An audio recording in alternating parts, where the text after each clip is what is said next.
Good morning, and thank you for being here. For those of you who don't know, my name is Dave Heyer, and I'm a Franciscan associate, and I tell you that I am so blessed to be part of this community. So thank you for allowing me to be part of the Franciscan community. It's my pleasure this morning to introduce our speaker, who is a Connecticut, lives in Connecticut. He's an artist, an author, a poet, and an educator. His work will be on exhibit at Voices Studios on Central Avenue here in Dubuque. And the opening reception is this evening at 7 p.m. So if any of you are available and want to join us, we'd love to have you there too. The exhibit is a 16-piece collage series entitled They Are Not Disposable. And it honors 16 Black Americans whose lives were cut short due to racial violence. Stephen's poetry and artwork promote conversations about racism with the goal of fostering connections and opening minds. The exhibit is more than just visual art. Each piece is a heartfelt tribute, a call to justice, and a story waiting to be witnessed. Please help me in welcoming Stephen Parlato.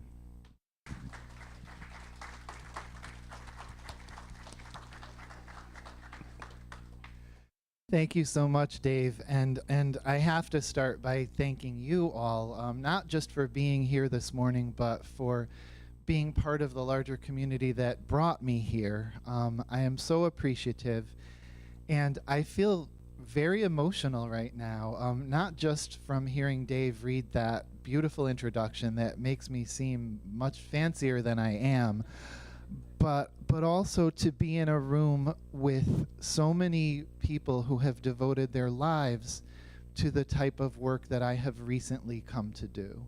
So I will be sharing my process with you a bit. The PowerPoint will kind of take us through the different collages, and I will share some of the poetry that accompanies each of these pieces. What I would like to do, and what I kind of forgot to do yesterday at the program at the Presentation Sisters, is to just take a brief moment of silence for these 16 individuals, the countless others that have lost their lives due to systemic racism in this country.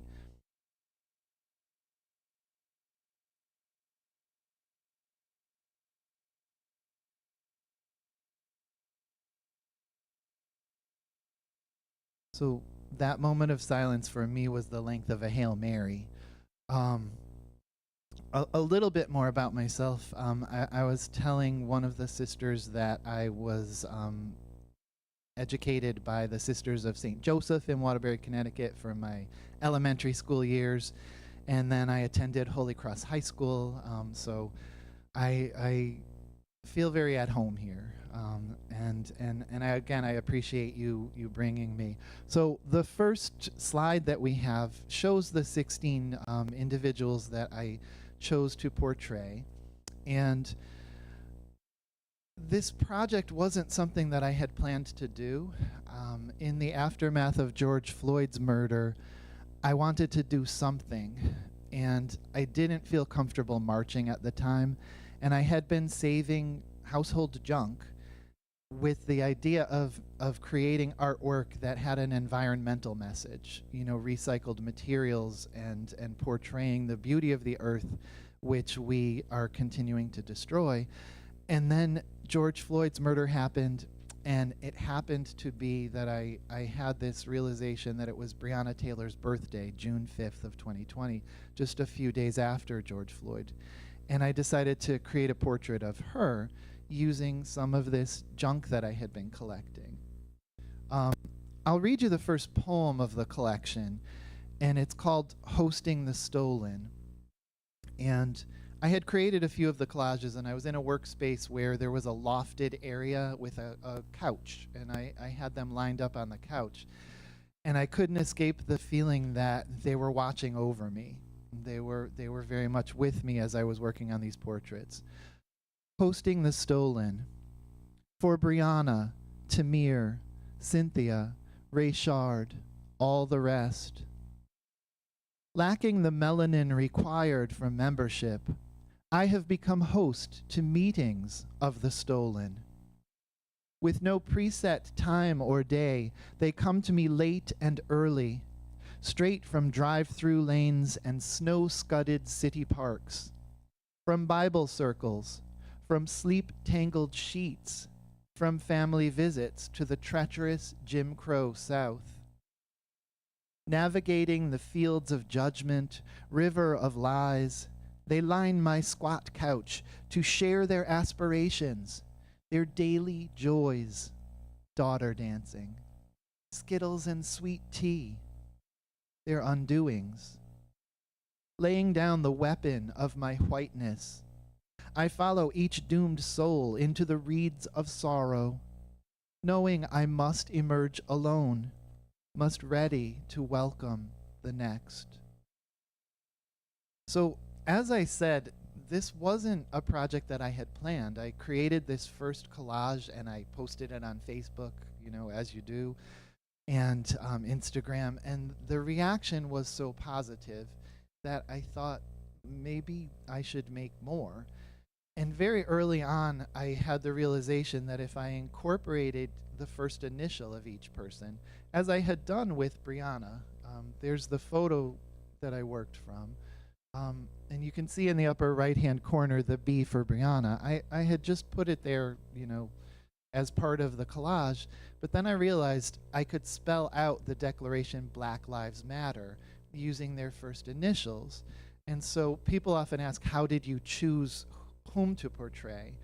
That was part of how I chose, based on first initial. Other ways that I chose people to portray, I wanted to reflect both the historical nature of racism in this country, the contemporary impacts across age and gender. So that was part of how I chose who I would portray. With Brianna's collage, I did this one in a day. It's much simpler than the later collages because honestly, I didn't really know what I was doing. I incorporated wrapping paper because it was her birthday, used wrapping paper, the whole background. She's basically crafted out of paper bag and then different elements. Her hair is a brownie mix box. Her blouse is an artificial tears box. And so as I continued working on them, some of the materials became more and more relevant to each of the people. Tamir Rice is another person with whom you may be familiar. A little boy, 12 years old, who was playing with a broken toy gun in a park, and someone called the police because there was a black person waving a gun around the park. If you've seen the video of Tamir's last moments, you can see this police car pull in and barely come to a stop before bullets are fired, and this child dies very near a gazebo. The poem for Tamir is called Footprints in Snow. Footprints in Snow, elegy for Tamir Rice. In drifted fields, my mind spirals, leaping to that child's footprints in November snow, circling, labyrinthine, as he ducks and points. Can you hear his laughter? A broken toy gun. Oh, to slow time, to halt the skidding cruiser, seize the fatal bullet from its chamber, freeze this moment in autumn ice. Oh, to rewind that day, back before the gazebo, before the blood, reroute his steps back to rec center potter's wheel, crochet table, to undo the fateful swap of phone for gun, to keep him safe. But being a boy and just 12, of course he answers that gun's siren call. Boys always, despite mother's warnings, answer. Once, our son's friend Michael, barred from play weapons, gnawed his toast into a pistol, pow-powing it at breakfast. They praised him for resourcefulness, that blue-eyed, freckled boy. But this gone child? They say his blackness, his bigness at just 12 sealed his fate. They blame him for giving that white cop cause to shoot. At the start of the pandemic, I went for my yearly physical, and my numbers were through the roof. My triglycerides were 300 and something, which meant very little to me because I didn't really ever have experience with that. And the doctor's office called and they said, you know, things are looking bad. What are you doing? And I said, well, I've been baking and eating all of this stuff, and I have a friend who hosts a weekly online happy hour through Zoom. So that might explain it. And so I started eating in a much healthier manner and walking miles and miles a day. And I was out walking in a city park, walking our dog, and there was something glimmering on the ground. And I was working on Tamir's collage at that time. And I went closer, very close to a gazebo, and there were all of these confetti metallic stars on the ground. Someone must have had a birthday party. And I gathered a bunch of them and incorporated them into the background of his collage. His shirt is made from a microwave popcorn box, and there are candy wrappers in the background because he was 12 years old. It was, I guess, his was the second collage that I created, and so I guess it was the first time that there were materials sent to me. And I feel very comfortable in this room saying, sent to me from a divine source. You know how sometimes when we're in a group and they don't all happen to be religious people, we're like, you know, the universe sent me? No. Not that I imagine myself and my work that important that, you know, I'm getting sent these things, but they were sent to me. This was the first instance of that. And the reason also that I bring it up is not just a play to the Catholic audience, but also because I had great doubts in the beginning about whether I, as a white person, had the right to do this work. And these doubts were not entirely, but fairly quickly dismissed by these affirmations that I started receiving, by the support of friends of color and other friends, and my wife, who is unfortunately not able to be here, but my wife and my grown children, who are amazing, supportive people, and you know, would save a pizza box for me because they thought I might need that in one of my collages. I started to realize not who has the right to do this, but whose responsibility it is to do this work, and who more than a white person, because for too long we have relied on oppressed peoples to fix problems that they didn't create. So it became very clear to me that I was the person to do this work. The next person on the screen, if you've been reading her story or if you recognize her, Cynthia Graham Hurd, a librarian who was a member of the group that has the distinction of being called the Emmanuel Nine because they were slaughtered in their church by a young white supremacist who sat and prayed with them and then opened fire.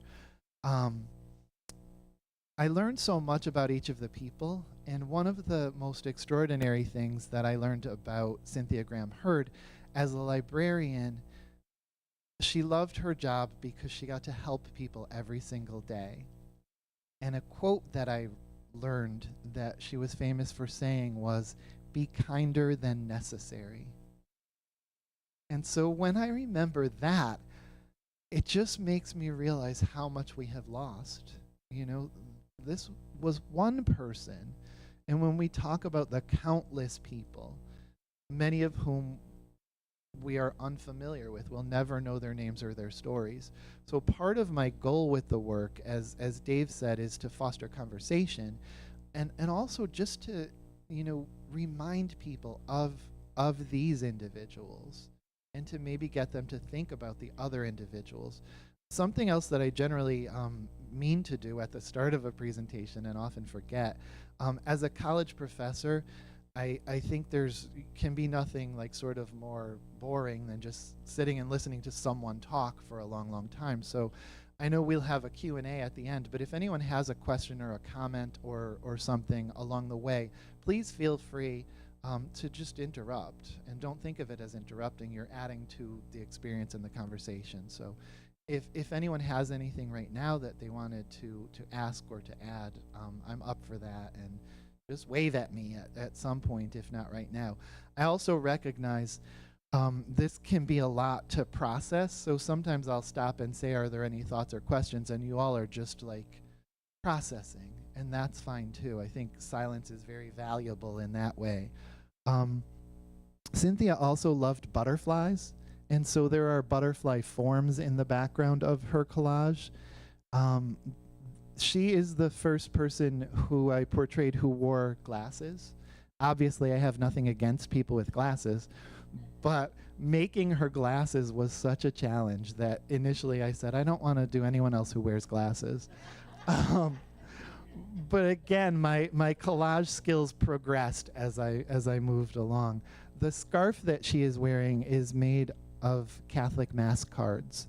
And so if you could see it closely, there are some verses available there, and that was to honor their prayer circle. Rayshard Brooks is another person who you might recall his name or you might not. His story, the story of his death, which is only a little bit of his story, right? He was killed in a Wendy's parking lot.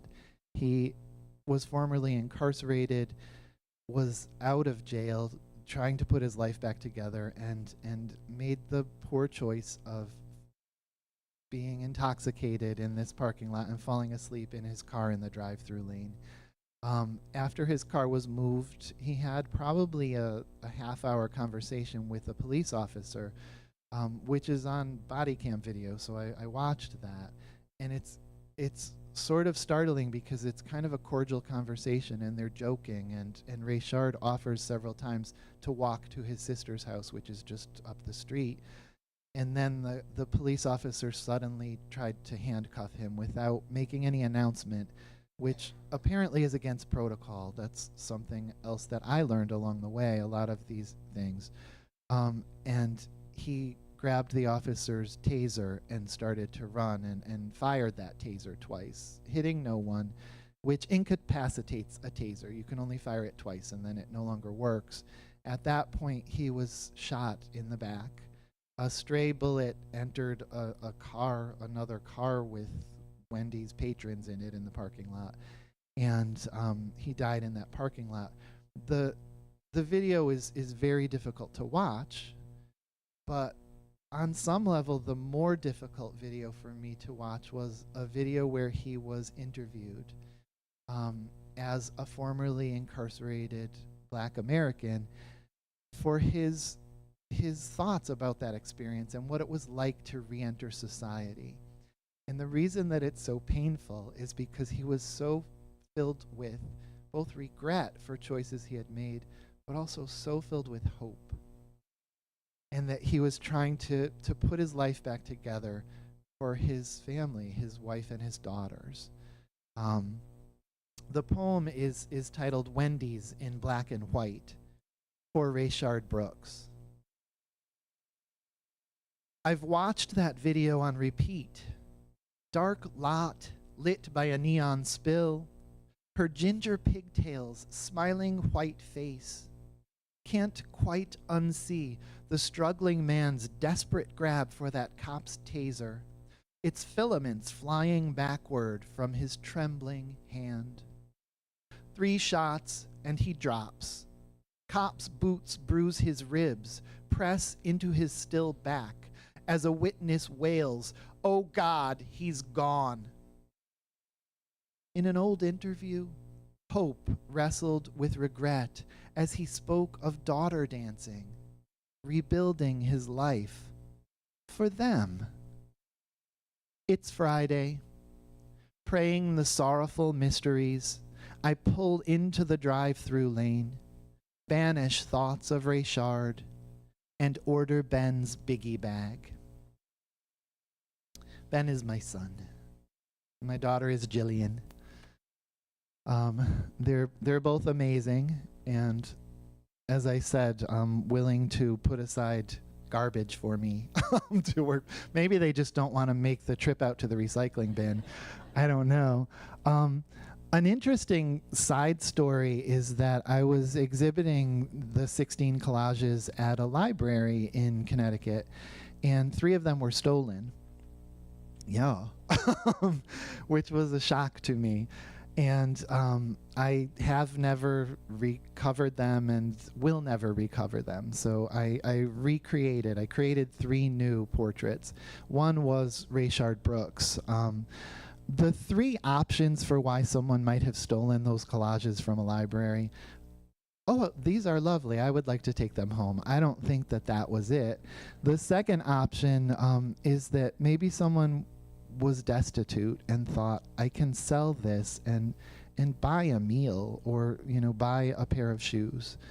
And so that person, if that was the person, I quickly dismissed any angry thoughts, or because how could I, right? The third potential person is the person who does not agree with the message Black Lives Matter. And I think, especially based on the community where this library existed, where I'm going to just say it, I drove under a 50-foot Trump sign when I was going to the library. It's a very red community, and I thought, this community really needs this work, and this presentation that I'm going to do at the library might be a lot more awkward than the one that I'm doing right now. What happened after the theft was that I went viral. I was on all of the local news stations and in the newspapers, and I never recovered the collages, as I said, but if the person's goal was to silence the message, they failed spectacularly. So the other thing that I've come to think of the collage thief as giving me a gift. And the gift was that I got to spend time with these 3 individuals again and really elevate the collages of Tatiana Hall and Rayshard Brooks, because they were a couple of the earliest ones that I had done. And so the newer versions, after 3 years of collage practice, they were better. They're more detailed and more realistic. And so that was a gift. And when I say that, a lot of times people, like Dave included, I think, said, that's a beautiful attitude to have, something like that. And I was like, yeah, it took me a while. Yes.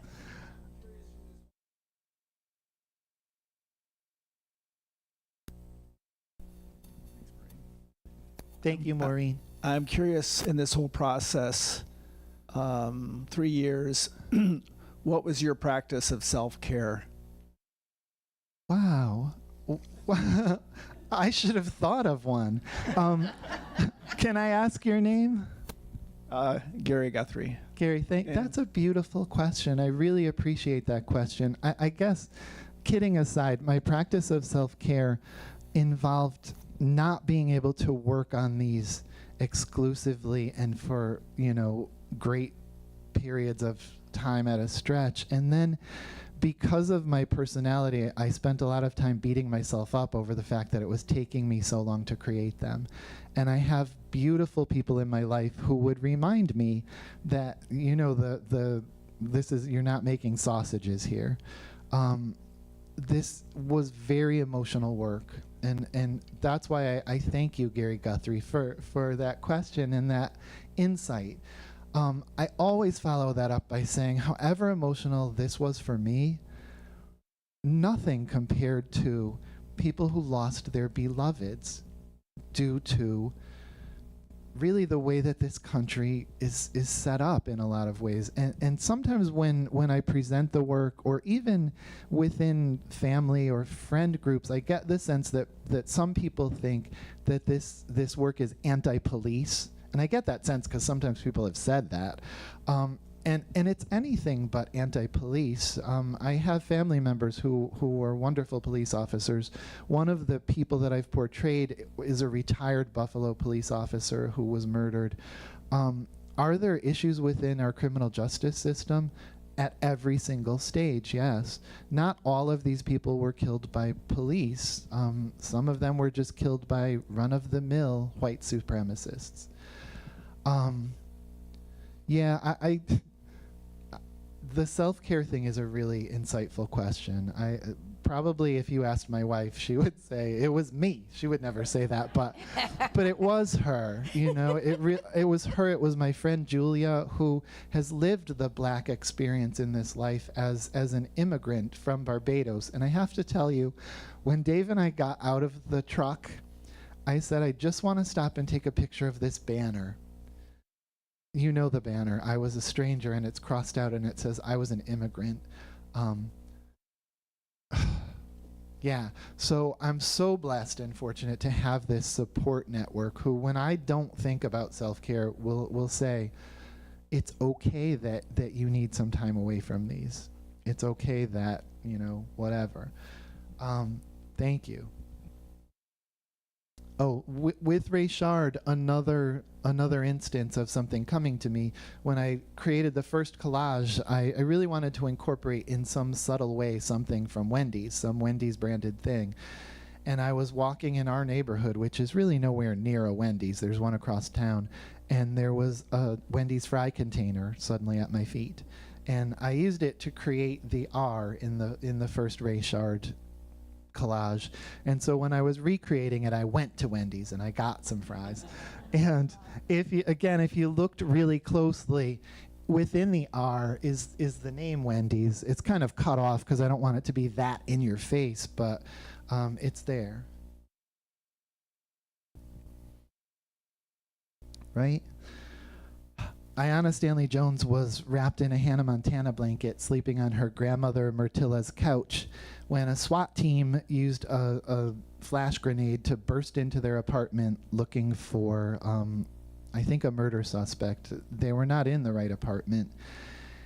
And that's how Ayanna was killed. You can't see it in the photo, but she's wearing a little oh, wait, you can't see it in the photo because it only exists in the collage. She's wearing that little brass heart. And that was another thing that I found on the ground while I was out walking. And I was working on her collage at the time, and I thought, this is for Ayanna, and I put it on a little string. I also, the photo of her, I was so taken with her braids and all of those little floral hair ornaments in her braids. My wife had taught me a few years ago to crochet, and up until that point, I had only ever made scarves. But I crocheted Ayanna's braids, and had to poke holes through the collage surface, which some of them are literally built on a cereal box, and pushed them through. And so then I had to find a frame that would accommodate kind of a thicker piece. But the poem, her braids, her face, the face of an angel, right? So the poem is titled Ayanna's Braids, and it is a series of loose sonnets, so 14 lines a piece, 10 syllables per line, but they're not rhyming. There's some interior rhyme, that kind of thing. And I mentioned her grandma is Myrtilla. Ayanna's Braids. To start, a disclaimer. There is no room, no space, no place for that cop's expert lies. His yarn spun around Myrtilla, sticky as any web.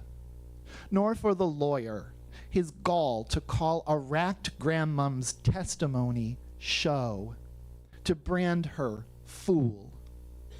You will not find that TV crew, lenses eager to capture reality. One more little black girl murdered. This space is sacred. I claim just a slim slice for my white self as crafter of images, grief chronicler. This poem belongs to them, those mothers, grandmothers, violently unchilded. Now a question. Will you dare enter the depths of black grief? 2. Picture a skein of black grief. Unspooling, it would entwine the earth 10 times, braiding continent to continent, a poison shawl, an inky shroud. In the video, the white yarning expert reminds me, all crochet projects start with making a chain. Fingering soft black fibers, I summon the whisper cries of the taken. Black tears in the blackness of ship's holds, chain-bloodied ankles, wrists. Black mothers draped like wailing blankets across small pink coffins. The 5mm hook slips. I am finger clumsy, chaining threads to craft Ayana's braids. I want them perfect as Myrtilla's. 3. Myrtilla's fingers were nimble, careful not to tug Ayana's braids that, never suspecting it would be her last morning. Sweet girl in a kitchen chair, maybe she ate waffles, Pinky's maple sticky. Grief owns that kitchen now.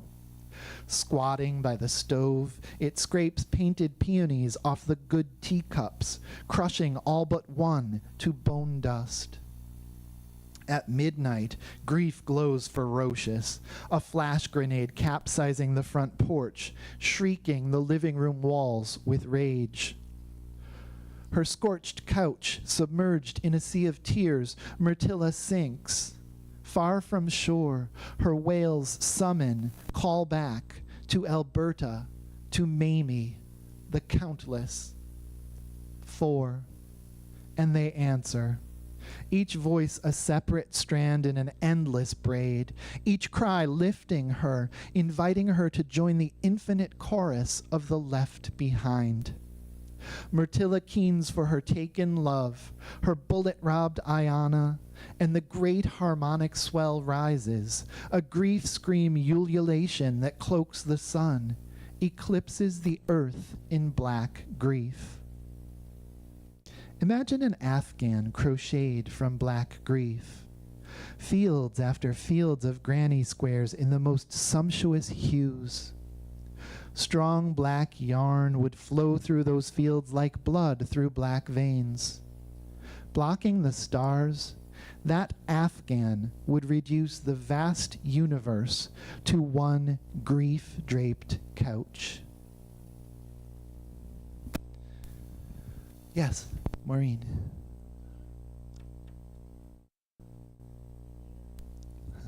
Hello. Okay.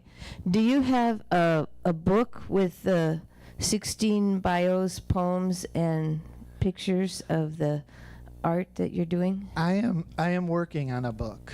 I always envisioned a book of the portraits and the poems. And as I've been doing these presentations, and their stories, as I've been doing these presentations, several people have said, you also need to include your story of this process, because the way that you talk about objects being sent to you and how you came to do this work is also important. And so my vision is creating this book and using some of the proceeds, should anyone want to buy this book, to support equal justice. So thank you for that question. I know it's 10:35 by your clock. I don't know how much longer we want to go. I will share another poem, and then we can do some more questions if you like. Elijah McClain is another person you probably have heard of. His story was very public, but in case you're not familiar, he was in Aurora, it's hard to say Aurora, Colorado, It was at the just before COVID, actually, and so it was kind of odd to see this young man wearing a mask. He had a knit mask over his face because he had a condition where he was always very cold, and he was trying to stay warm, and he was walking home from a convenience store and listening to music. He always had earbuds in listening to music, and someone called the police because this person was acting strange. And the police came and ended up wrestling him to the ground. EMTs came and injected him with ketamine, which killed him. He was brain dead, and his family made the difficult decision to disconnect him from support. Elijah, again, I got to know each of them, and Elijah was a particularly emotional collage for me to work on because of what I learned about him. He was in his 20s. As a community college professor, I've worked with a lot of students on the autism spectrum, and honestly, I think we're all on this spectrum somewhere. I think the spectrum goes all the way around the room, and we're somewhere on it, right? It's what we consider normal is very narrow often. Elijah was a massage therapist, and he was a self-taught violinist. And this is where I often get emotional. He volunteered at an animal shelter and played his violin to calm the animals. Some of his last words, which I can't directly quote right now, he said to the officers who were restraining him, "I'm just trying to be good. I'm always trying to be a better person. You're beautiful. I love you." So when we talk about whatever you've done to the least of my brothers, how can we not think of Elijah McClain, you know? So I'll read the poem, and that will maybe bring me back from this verge of just weeping at the podium. Shelter cats mourn for Elijah McClain. The old Abyssinian clears her throat. Her whiskers flick impatient as kittens dart weave in eager rows. They've coaxed her in to sharing their favorite fable, the one about the black angel, and how he poured his music through cage mesh, his melodies kissing temple tufts, caressing silk backs, soft as gauze felt mouse cheeks. His tunes were shields for strays' ears, softening the sharp buzz clank of armored doors, soothing the hissing mule of new arrivals.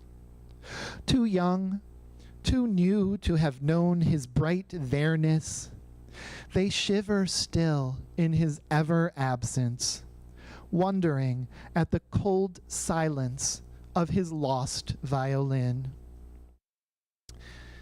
In the photo of the collage, one little piece is missing. If you come to Voices Studio and take a close look, you'll see some sheet music down the edge of Elijah's face as a little highlight.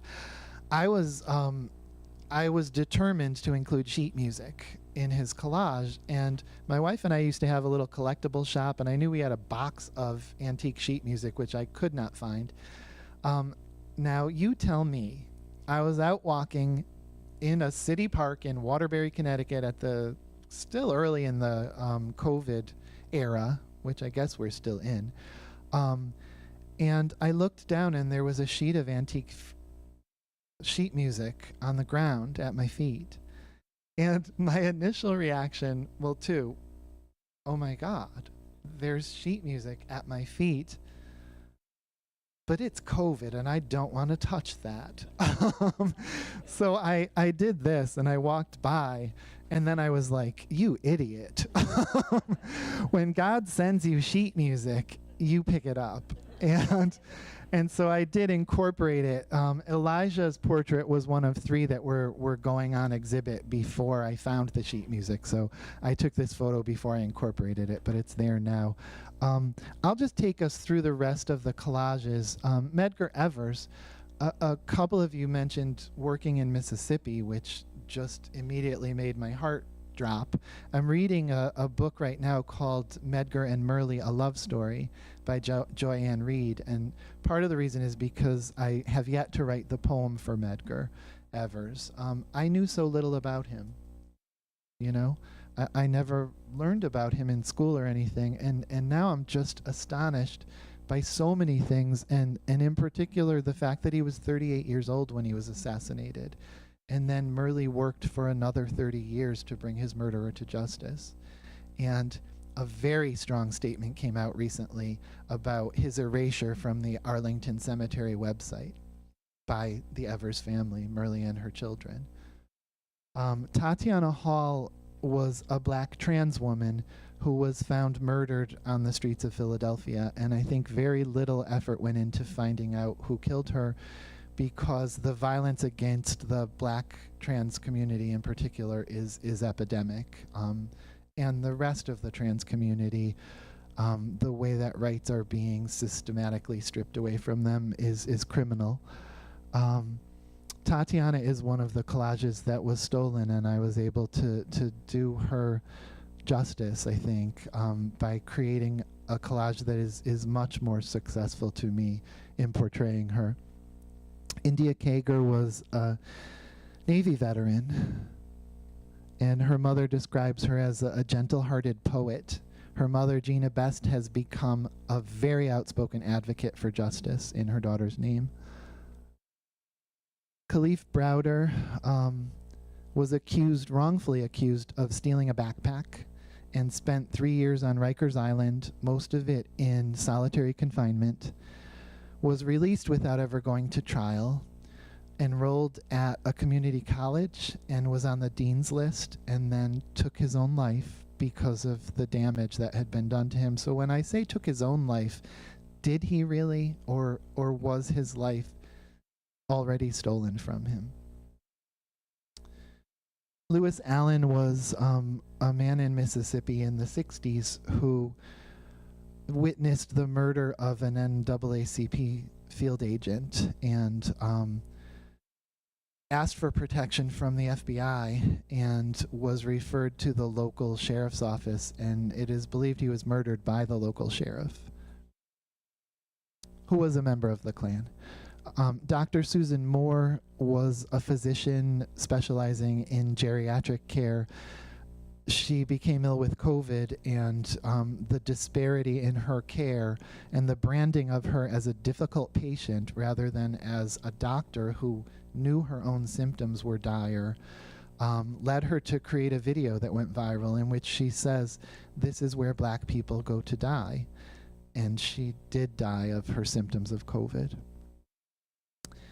Lieutenant Salter is the person that I mentioned earlier who was a retired Buffalo police officer working as a security guard at the Tops Friendly Market in Buffalo, where a young man literally went on a hunting mission to kill black people, passed by white shoppers and looked for black people to kill. And Officer Salter tried to intervene in the parking lot and was one of the victims. But something else I want to tell you about him, I learned that he made a mean sweet potato pie. He was a champion chess player, and most amazing of all, he invented an engine that runs on water. And he was on some TV show, not Shark Tank, but something like that, presenting this water running engine, his water engine, and he had blueprints for his water engine and everything. What a fascinating person, and what a grave loss.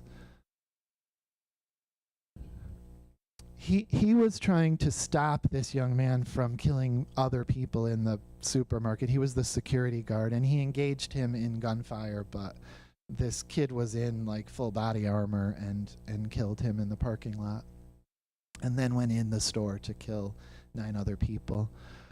Eleanor Bumpers was living in subsidized housing in New York and was undergoing a mental health crisis, and it was determined that the best way to get her help was to evict her and then, put her in a facility where she could be cared for. And a social worker didn't show up. This was 1984. A social worker didn't show up. A SWAT team showed up in, again, body armor and broke down her door.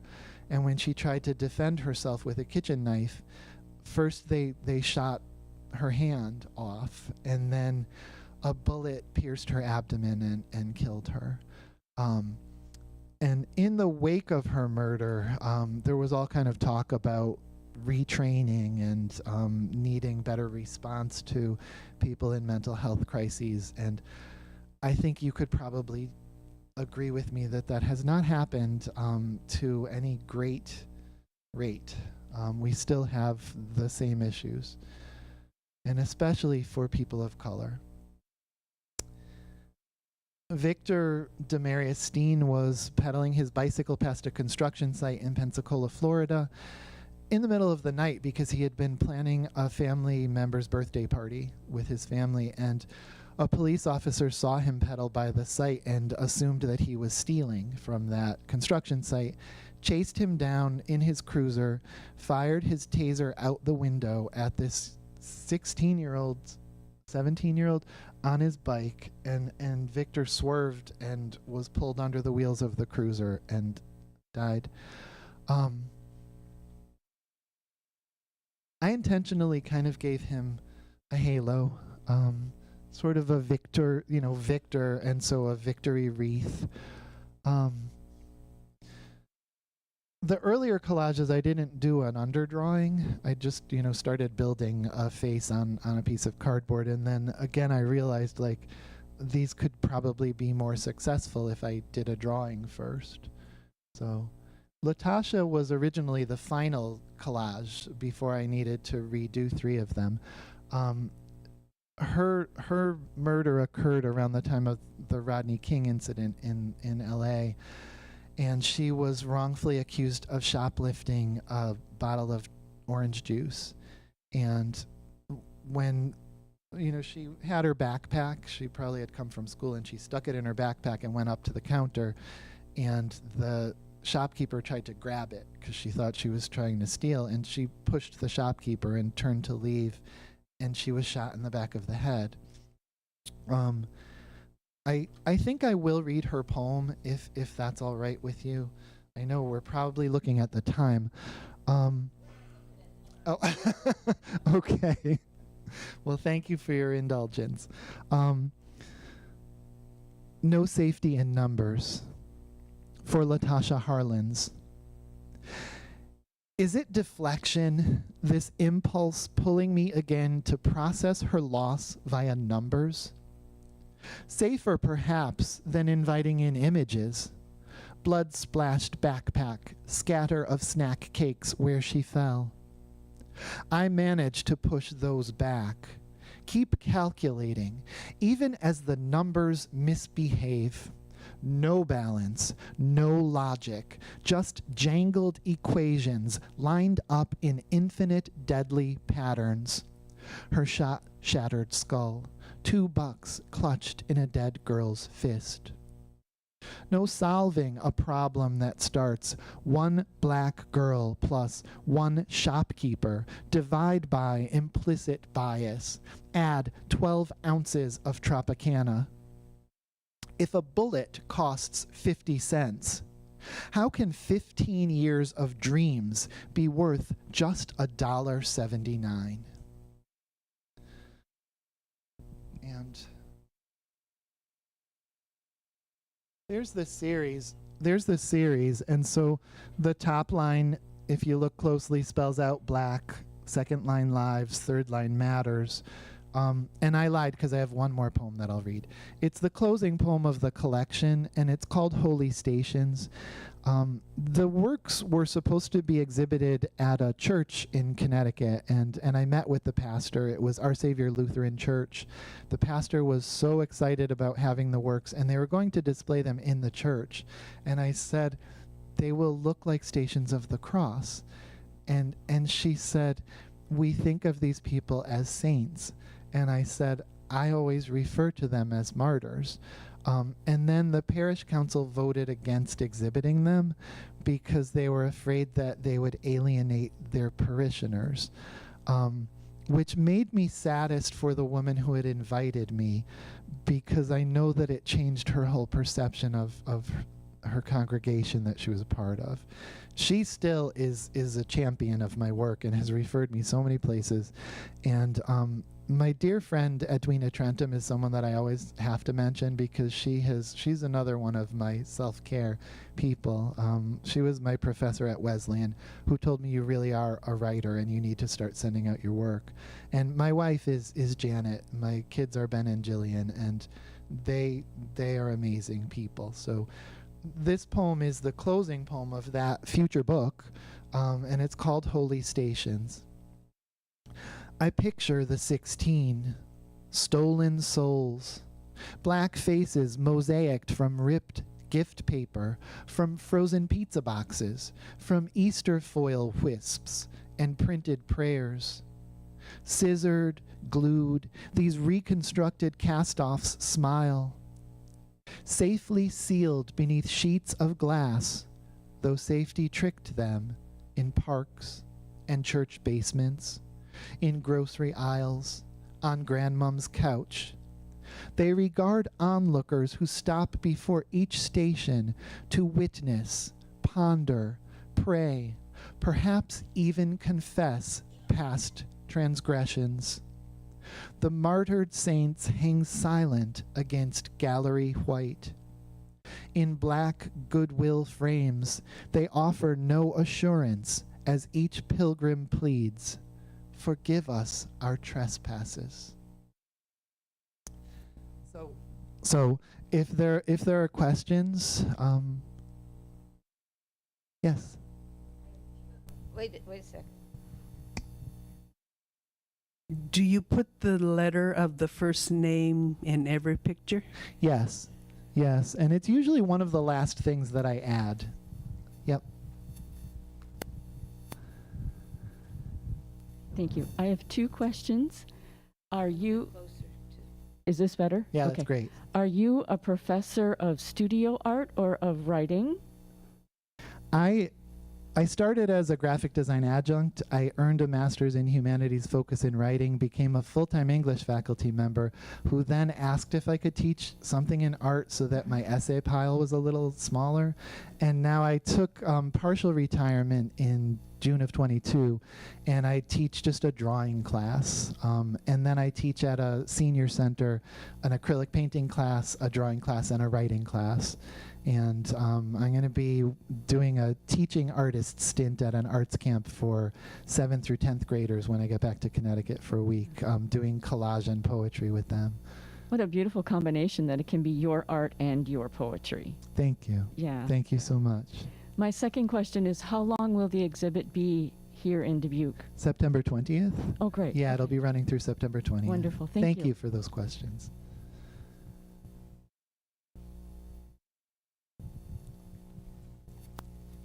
Thank you for the legwork, Maureen. Have the families of these people seen these? Not to my knowledge, and that's a question that I often am asked. And at some point, I do want to reach out to families. In total honesty, I'm scared a little bit, because I think that in all likelihood they would recognize the intention that these are a tribute to their people. But I don't know. The question that I had, like, do I have the right to do this work? Maybe one of those families would feel that way, you know? So Latasha Harlan's in particular, I think that is the person whose family I will reach out to first, because there's a Latasha Harlan's Foundation in California, and their mission is to provide opportunity for impoverished community members and to fight violence in their community. Her sister went on to become she has a PhD. She's Dr. Christine Rogers. That would be a very easy connection to make, because I can email their website. So maybe your question is a motivation for me to do that. So thank you. Dave, you wanted to say a few more words, but we have another question? Yes. Some time ago, somebody planted inside of me the reminder that God is hope. You've layered that for me today in such a happy way. Thank you. God bless you for that. Thank you. I said to Dave at lunch the other day, I think we're cut from the same cloth. Look at the two of us. Yeah, so now you have me tearing up. So when I first heard Steve present on a Zoom presentation that was being offered by the LCWR, I thought we need to find a way to bring him to Dubuque. And because there's such a connection, I also serve on the Nathaniel Morgan Committee, and for those of you who are familiar with that piece of our history, Dubuque history, Nathaniel Morgan was a early black resident here in Dubuque who was murdered in 1840 by a white mob. And I thought, wow, that's another story, not this story, but it ties so nicely to the stories that Steve shared with us today. Voices Studios is using Stephen's work to kind of anchor a number of other exhibits and programs over the next 7 weeks. And we're really focusing on black artists and other programs starting, of course, this evening and running, as Stephen mentioned, until September 20th. And I hope that many of you have seen the poster around here, and if you need more of these, we have more, but it lists I don't have time today to go through all of the programs, but it's a great array of different types of programming, from filmmakers to just black business people sharing their experience of being a black business person in a white society. I also would be remiss not to thank all of you and the other women religious groups in the community, because it's because of your generosity that we're able to bring Steve to Dubuque and send him back to Connecticut too. But it is also actually through a ministry grant of the Franciscans and some investment from the other communities too, that we're able to provide the other programs that are being offered in the next 7 weeks. So thank you for your collective commitment to address systemic racism and to invest in the arts at the same time, especially environmental art, as he was sharing how he's using recyclable materials. Even at home, I'm thinking, oh, should I save this for Steve, or should I? And it's not because I don't want to take it to the recycling bin, but I think your generosity is going to provide the community with an opportunity to explore black history, black culture, and talent. So thank you, thank you. A special thanks to Mary Lechtenberg, who served on the planning committee with us as your representative, and of course to Ruth Schock, who was worked with us in coordinating things for today as a member of the Challenging Systemic Racism Committee, and of course Logan, who is always there to help out with all of the technical things. I encourage you to share with your contacts information about the events that are going to be held at Voices. Of course, you're all invited, but I know that the reason we brought this show here to you is because many of you aren't able to attend, but share it with your friends and other contacts. And again, just thank you for allowing us to be here today and for your financial commitment. And another thanks to Steve for actually being here with us today. So.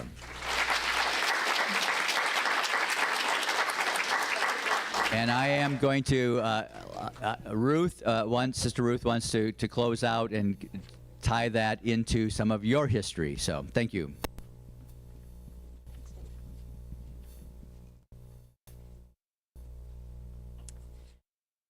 I don't think I'm going to forget the line, when God gives you sheet music, you pick it up. I am so grateful that God gave us sheet music in the name of Steve for us today, and that we were so easily able to pick it up. So in the name of the Challenging Systemic Racism Committee, thank you for coming today.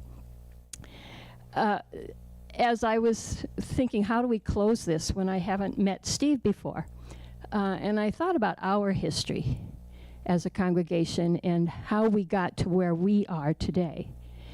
And we came as immigrants, and we're very conscious of that.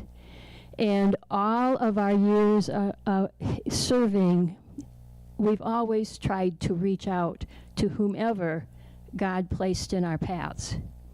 And that included China, Central America, the reservation in South Dakota, the rural poor in Mississippi, the migrants in Texas, not to mention all the other things that we have done. But we believe that where one of us serves, we all serve. I may never have been physically serving in those places, but I helped support through relationships and prayer and earning a salary here so others could go other places. So we have a long history of reaching out to people. But a little over 30 years ago, we became conscious that we needed to be more aware of racism. And if you recall, at that time, we did some studying and learning, but we were invited, each one of us, to make an immersion experience and to go someplace to work with somebody in a situation outside of our comfort zone that would teach us and help us to understand racism better. Then 5 years ago, at our chapter meeting, we adopted direction statements that led us to the Challenging Systemic Racism Committee and made us aware that we needed to move beyond racism to systemic racism. And first of all, we had to learn what is systemic racism. Many of us did not understand that that is different from racism, and we were being called to go deeper and farther. So now we're at this point, and we know that left brain analytical studying of information is important, but right-brained artistic experiences help deepen and make personal what we're learning.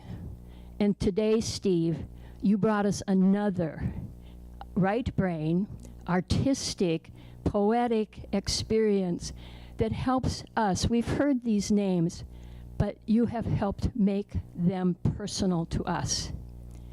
So, sisters, we're on a journey. We don't know where we're going to end up, but I do believe there's going to be more sheet music in our path.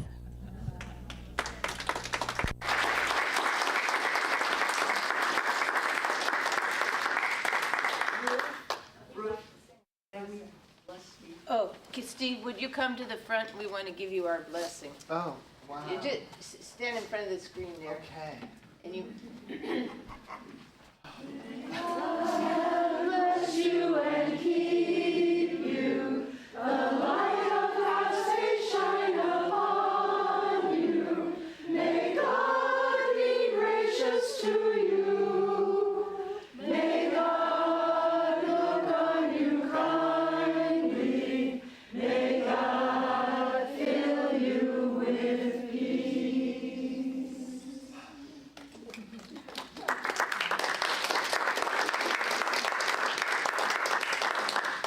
Who needs self-care? Thank you so much. That I can't even express what that meant. May I take a picture of you all? Sure. I was just like sort of blathering a little bit. I said I can't even express what that meant to me. I feel that blessing so deeply, and I extend it back to you, not with beautiful voice, but with the same depth of feeling. Again, I want to thank you because I think, as I said at the beginning, and if I didn't, shame on me. I'm pretty new to this quest for social justice. I think as a college educator, that was part of what my mission was, but I'm in awe of the lives that you've led and continue to lead, and your commitment that stretches back decades. And I keep telling people, the presentation that Dave watched, I almost chuckled when he said the first time I heard Steve, because my audio was terrible in that presentation, and I think he heard very little of me. But Sister Karen Dietrich of the Sisters of St. Joseph in Philadelphia is the person who invited me to do that presentation.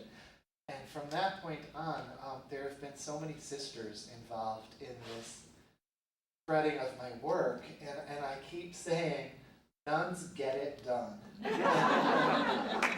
So, thank you. Why don't you stand there and I'll take the pictures. Oh, awesome, thank you. What if I do this instead? That's good.